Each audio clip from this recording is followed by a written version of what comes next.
get started. Okay, great. Well, thank you everybody so much for being here. It's officially past 9 a.m., which means the Uber and Lyft via Juneau strike in New York City is at a pause, but our strike nationwide and across the globe continues. We want to say congratulations and thank you to all of the strikers today. Today is a historic day. Had it been just New York City Uber drivers on strike, it still would have been historic. But the idea that this strike has spread like wildfire across the globe within just a short number of days is something that would have been unimaginable for us. But it really goes to show you the urgency of this fight and the depth of driver unity and the visceral sense of rage that Uber and Lyft drivers are feeling across the globe. And we chose May 8th because, as everybody knows, Uber is expected to announce its IPO this week. They're looking for a valuation of $90 to $100 billion. Meanwhile, drivers are barely making a minimum wage. And in their pre-IPO filing, Uber has said repeatedly that drivers should expect to be dissatisfied because they will be cutting down on incentives and driver pay. It's unacceptable. They've also said that they're going to go more quickly into driverless cars. So in these 5 years ago, they looked to flood the streets with cars and drivers so that they can monopolize. Today, on the eve of their IPO, as they wait for investor money, they're looking to go as fast as possible into driverless cars. So the same men and women who built them their fortune, they can't wait, they can't get fast enough to replace them. That's why we went out on strike today. The strike call was initially made by drivers in Los Angeles, our sister organization. Since then, it has spread across the globe. In New York City, the members of the Taxi Workers Alliance, we have over 21,000 members in New York City across all the sectors, out of which over 10,000 of them drive just for the app cars.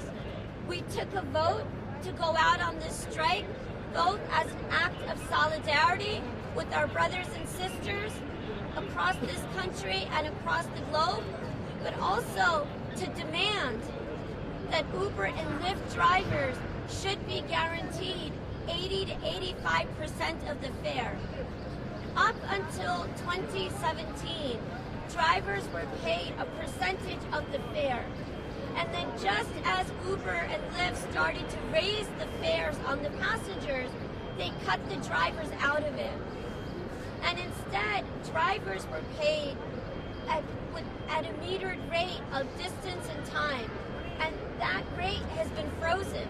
So while these companies take in more money from passengers, none of it trickles down to the drivers. On top of that, if you are a New York City driver and you get a fare outside of New York City, right now you're paid on New York City rates.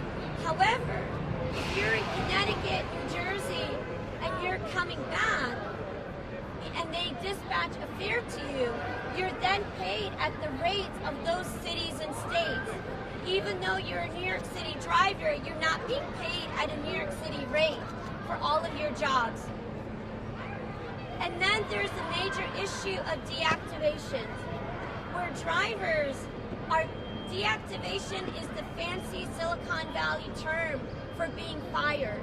Deactivations happen for drivers without any kind of notice. They happen overnight without any kind of cause and no appeal. So you lose your job overnight, you go without income, but on top of that, you still have to pay for all the vehicle expenses for a vehicle that you purchased in order to go to work with these companies. From their inception, these companies have treated drivers as if they are expendable, that they can be discarded. And while they're looking to permanently do that to workers once they go into driverless cars, make no mistake that throughout all these years, they have treated drivers as if they're expendable. And drivers across the globe are sick and tired of it. They're sick and tired of it. I want to tell you that this morning, we were at the different bridge crossings, and usually during those hours, every third car is a black car. And you look on the back and you see what we call the TC plate. So the plate number starts with the letter T and it ends with the letter C. Those are the cars that are regulated by the Taxi and Limousine Commission. While not all of them work for the app companies, a significant number of them do. We had people on all the highways, on the Bruckner in the Bronx, where usually the highways are bumper to bumper with TC plate cars. We saw that mostly it was private cars and trucks on the roads today. Cars entering from the 59th Street Bridge and off the Brooklyn Bridge were mostly private cars and trucks. We saw very few TC plate cars. When some of us were up in Queens at the 59th Street Bridge, what we found were many drivers, the ones who did have black cars, told us they were operating either car services or traditional black cars. There is no doubt this strike has been a triumphant success. It's been a triumphant success. Driver power! Union power! Driver power! Union power! Driver power! Union power! Driver power! Union power! Driver power! Union power!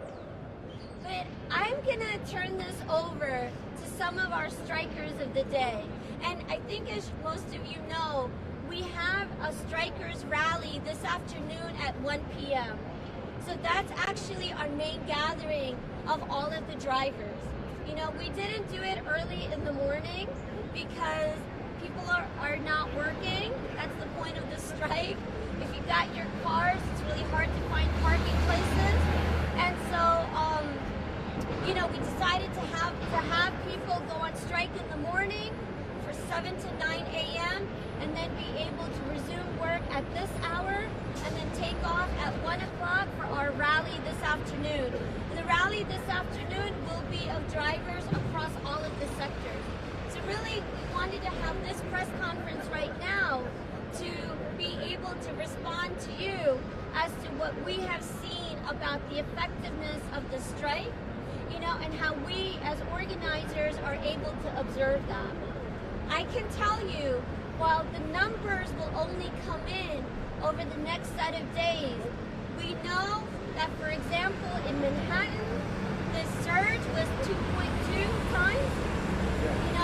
We saw a lot of red zones, where the streets were just empty. There weren't enough cars because the algorithm went to work and the algorithm saw there weren't enough cars to pick up the dispatches. We also want to say that across social media, we saw so many members of the public that have been standing in support and solidarity. Members of the public, riders, who also today, refused to cross our strike line, and they also logged off the apps from 7 to 9 a.m. On Twitter, there were like 3 different hashtags regarding the strike. We know in England, where our brothers and sisters have had a national strike, even on the day when, the royal baby comes out to greet the world, it was the Uber driver strike that was the #1 trend in England today. And, we see the effect of this strike. We've seen so much excitement, not only from the drivers, but from the public who have stood up with us. And so we also want to say thank you to the members of the public that respected our strike line and have stood in solidarity with us.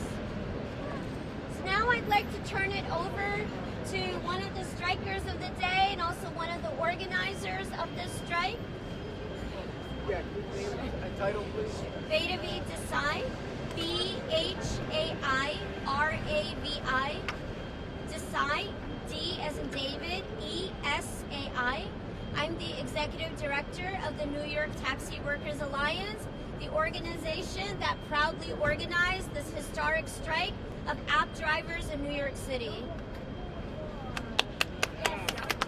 Driver power! Union power! Driver power! Union power! Driver power! Union power! Driver power! Union power! I'd like to now call up Inder Parmar to the stage. Hi, so your name? My name is Inder, I-N-D-E-R. Last name is Parmar, P-A-R-M-A-R. You're a driver?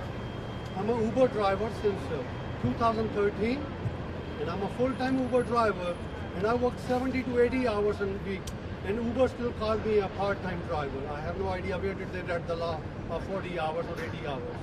Okay? And I feel like Uber is like an exploitation. Right now, what Uber is doing, that is an exploitation. I got the proof. I used to make $37 an hour, okay? And today, I make about $9.80 an hour. That's how much exploitation Uber is. Any one of you want a picture or a piece of copy, I'll give it to you. Okay? With anybody who buys an IPO right now, or the government does it, it's an exploitation of the 3 million drivers all over the country. Uber has 3 million drivers all over the country.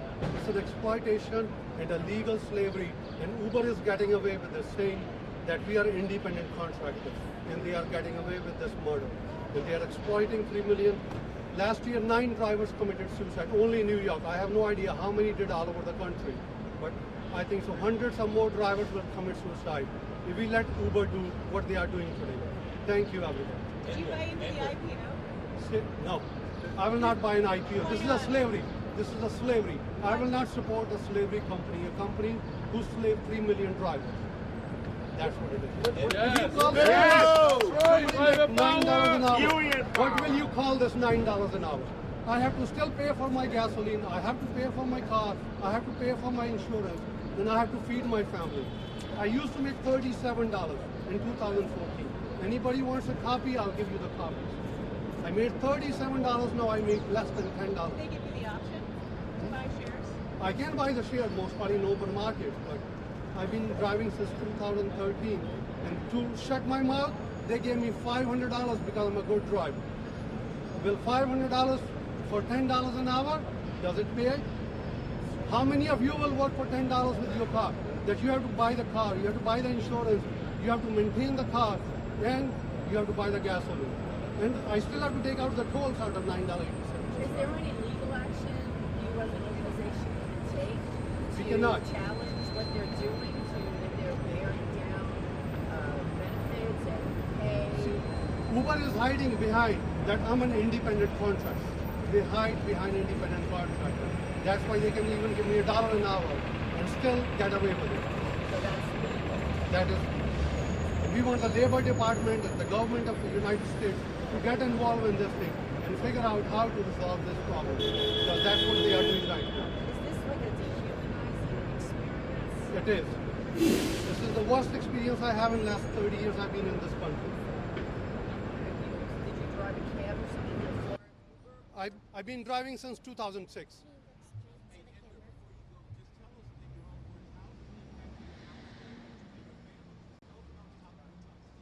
Okay, with this money, I could not survive. I have 3 kids, all 3 finished their college. One is working for TD Bank, my daughter is working for Standard Motor Parts, and my son is a software engineer. And that's how they are helping me, I'm surviving. Plus, I got one nice job, nice lady. I drive her about 40 hours a week. She pays me very, very well. That's how I'm surviving. If I do not have that lady to pay me for 40 hours, I will be starving. I will not be able to pay any of my bills at this $9 an hour. You're welcome. How long ago did you make the 37? In 2013, 14, 15, I made $37. Then they start dropping the prices. Now I make $10 an hour. Anybody wants a copy, I'll give you the copy. I have the copies in my pocket. Yeah, my name is Inder, I-N-D-E-R. Last name is Parmar, P-A-R-M-A-R. P as a Peter, P-A-R-M-A-R. So how do you plan to get the Labor Department or some government entity involved in this? Okay. When I was independent contractor with the taxi companies, with the limousine companies, they usually give me a job in advance. They tell me tomorrow morning I got 8 a.m., 10 a.m., 12 a.m., 2 p.m. But with Uber, when I eat food, I have to keep my phone in front of me. When I go to bathroom, I got to go phone in my one hand. This way, I do not miss a job. I cannot sleep in my car. I cannot take anything without keeping an eye on that screen. When I'm on a call for 12 hours, but I make only $10 an hour, and minus my expenses, I literally go home with $0. I have to look for, because my investment is $60,000 in a car, then another $6,000 in my insurance, and another $1,200 on the registration of my car, plus my hack license, plus my TLC. My investment is also $70,000. I cannot walk away with this $70,000 worth of investment. Can I just respond? Yes. I just wanted to respond to the question about labor, about employment status. So in New York State, the only employee-like benefit that Uber drivers have is actually for unemployment. 3 of our members filed unemployment claims with the Department of Labor. One of them was found to be unemployed because after his expenses were deducted, he was left in some weeks earning less than a penny in earnings. So he was effectively found to be unemployed, even though they had never deactivated him, because he was earning only poverty wages. Well, when 3 of our members filed for that unemployment, and one of them for 10 months never got an answer. Then the Department of Labor told him that his case and the case of every Uber driver was under executive review, not by the Department of Labor, which we took to mean it was under executive review by the governor. And so we sued the governor in federal court to require the Department of Labor to investigate these claims. And once the claims were independently investigated by the Labor Department, the drivers were found to be employees. The judge made a ruling that Uber appealed it. There was a trial and there was an appeal. And again, Uber lost. So the actual decision of the New York State Department of Labor is that at least for the purposes of unemployment, the drivers are considered employees. The thing is, when a company claims you are an independent contractor, you have to go piecemeal by piecemeal to win each of your benefits. So for unemployment, minimum wage, overtime, Social Security contribution, all of these you have to fight for one by one. And in order to fight for it, you have to document that it's something that you have suffered. And so you already suffer the punishment, and it's really hard for workers to stay whole. But the thing that I want to point out in particular, as far as today is concerned, is in Uber's pre-IPO filing, they talk about drivers as a liability, not the ones that built them their empires, but as a liability.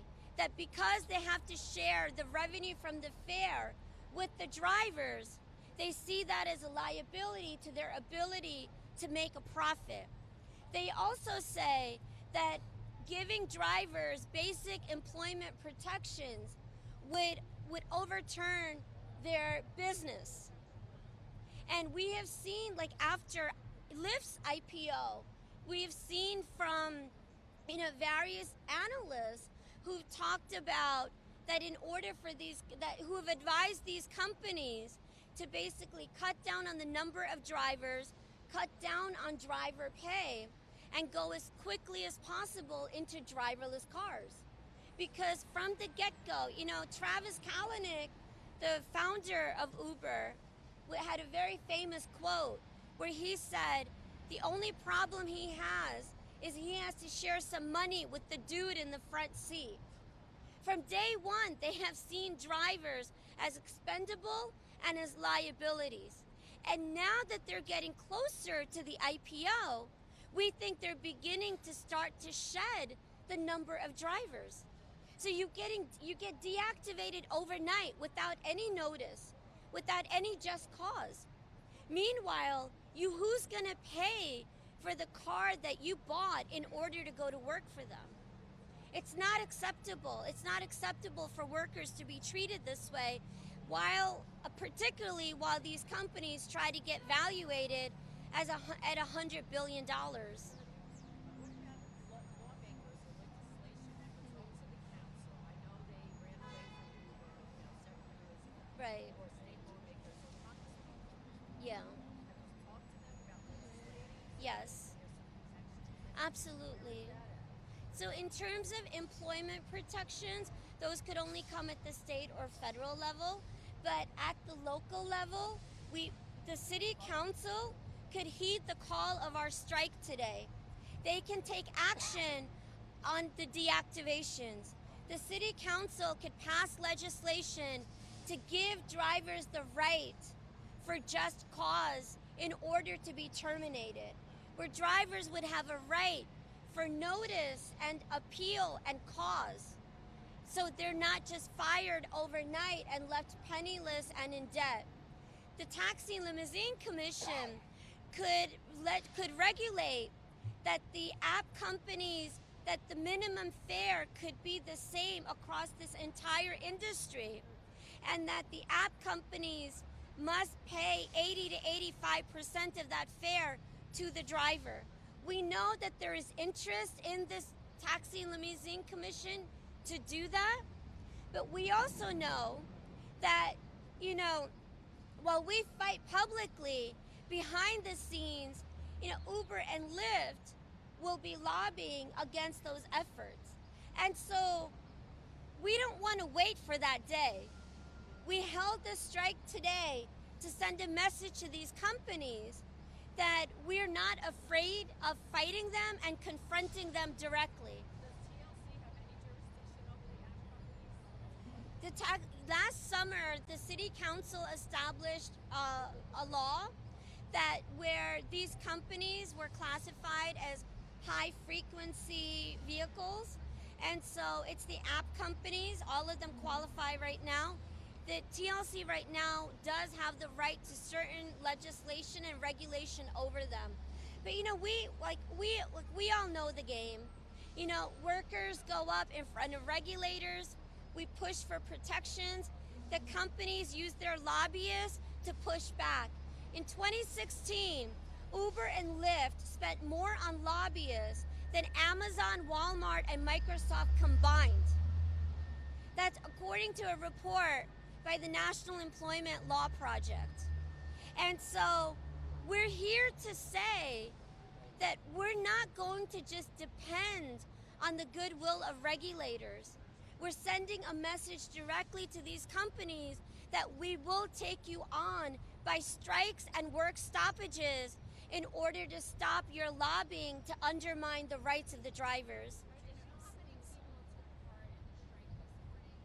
We expected over 10,000 drivers to participate.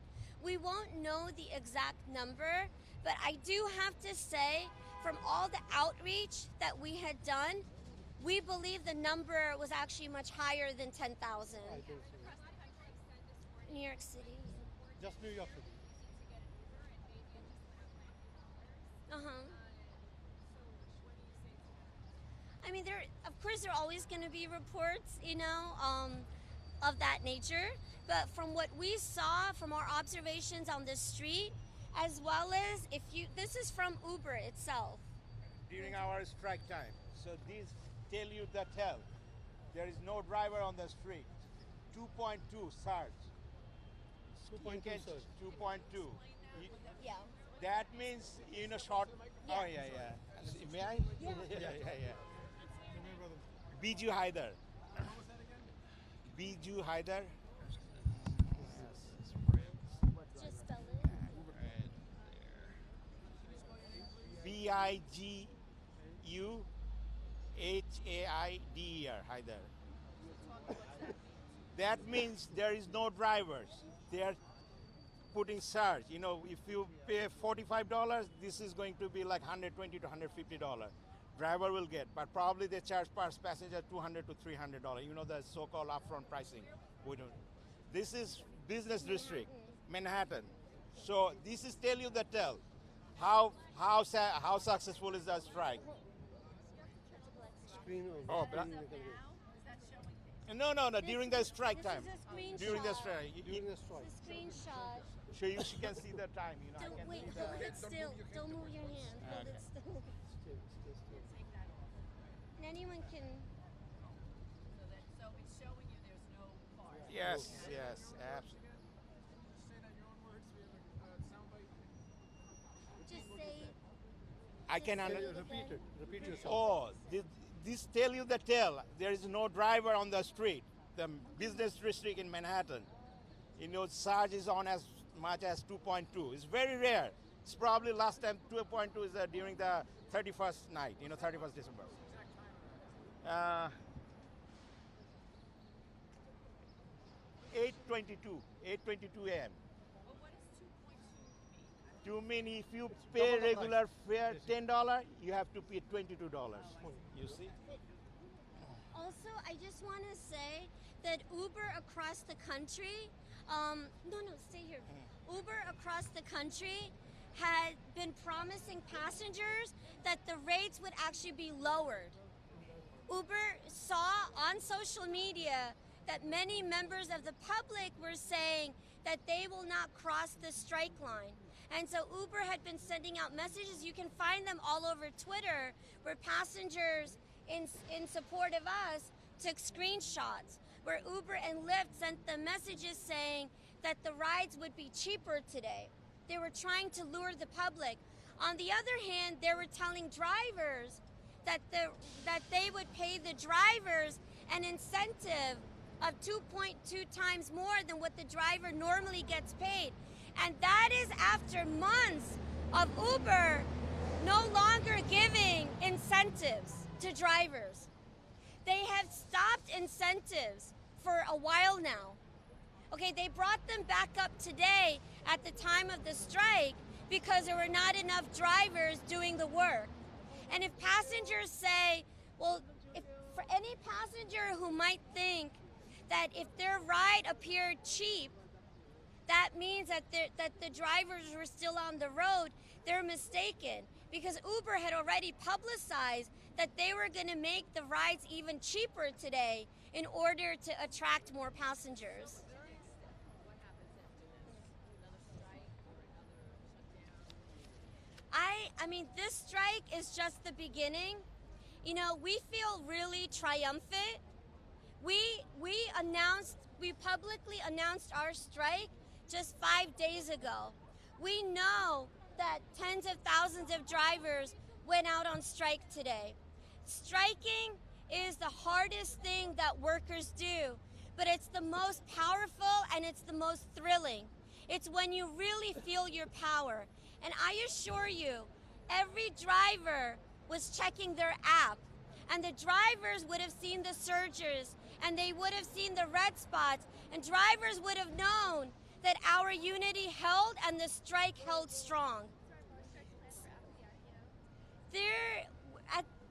I think there's going to be a number of strikes that are going to be continuing. Today, we're focused on the global strikes of today, but Uber and Lyft should take notice because we were able to do this in New York City in their biggest market in 5 days of public notice. And we know we're just getting started. Union power! Drivers power! Union power! Drivers power! Questions? Oh, she's asking. Why the rally in Queens later wasn't coordinated with the Independent Drivers Guild? The Independent Drivers Guild has a private contract with Uber. They are paid by Uber. In that private contract, which was announced around 2016, they admitted, and like there was coverage of this in like the New York Times, where they admitted that they agreed to not strike against Uber and to not file labor violations against Uber. They are not independent of Uber. They are a sham company union which goes against every single principle that people like us believe in, because we're supposed to be working for the interests of the workers. We're not supposed to be taking money from the bosses. And so we know that IDG has done its best to create confusion. It may have done so with some of the media, but I assure you it could not create confusion among the drivers. The drivers have held strong, and our unity could not be divided or disrupted. The minimum pay rules were just a start. You know, it took a long fight to win them, but we've always said that they were just a start. We don't want a minimum wage to become the ceiling. Minimum wage should be the floor. It should not become the ceiling. It cannot be the maximum of what drivers earn. It should only be the minimum of what drivers earn. The only way for drivers to earn more is if they continue to get a percentage of the fare. So as the fare revenue goes up, the driver's share of that revenue can also go up.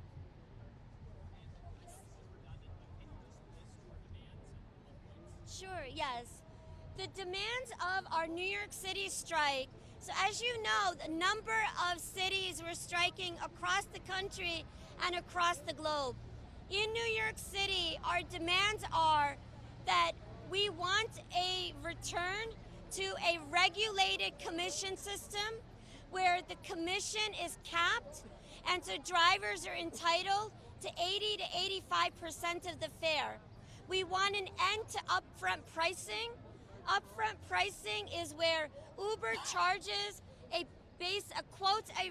rate of fare to the public, and then the driver is paid at distance and time on the meter at a different rate than what the public pays.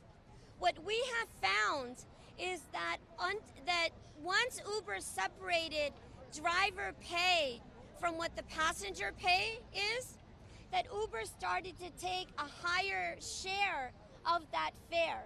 It used to, when Uber started, they were taking 10% commission. Okay, in 2014, it was 10% commission. By 2017, it was 25% commission. Under upfront pricing, we have seen commission on certain fares as high as 40%, 50%.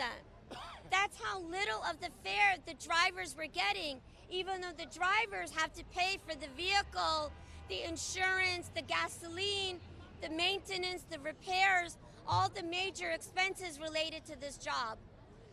So our demands for today are drivers should have a guarantee of 80 to 85% of the fare. No more upfront pricing where drivers are cut out of the fare revenue. And we want an end to deactivations without any notice or just cause. Drivers should have a right to receive a notice and to appeal any type of a firing. Also, New York City drivers should be paid at the New York City rate when they do a job for Uber outside of New York City. Just because you're dropping off a fare in New Jersey and they dispatch a trip to you, if they pay you at a lower rate that they charge in New Jersey, that they pay the driver in New Jersey, you have a cost of living in New York to pay for. You can't afford to be paid at those lower rates. And so those are the main demands in New York City right now. Sure, I'm Bhairavi Desai, Bhairavi, Desai, Desai. I'm the executive director of the New York Taxi Workers Alliance. I also just want to add that one of the other fundamental demands of our strike is we want to see an end to the poverty that drivers are facing across the Uber economy. our brothers and sisters in other cities and countries. A JP Morgan Chase report recently found that drivers in 2017 earned half of what they had earned in 2013. A Fiscal Policy Institute report found that in over 40 states across the country, drivers were not earning at the minimum wage of that state. In New York City, the Taxi and Limousine Commission had found that 85% of drivers had been earning below minimum wage. The poverty and debt is across this economy.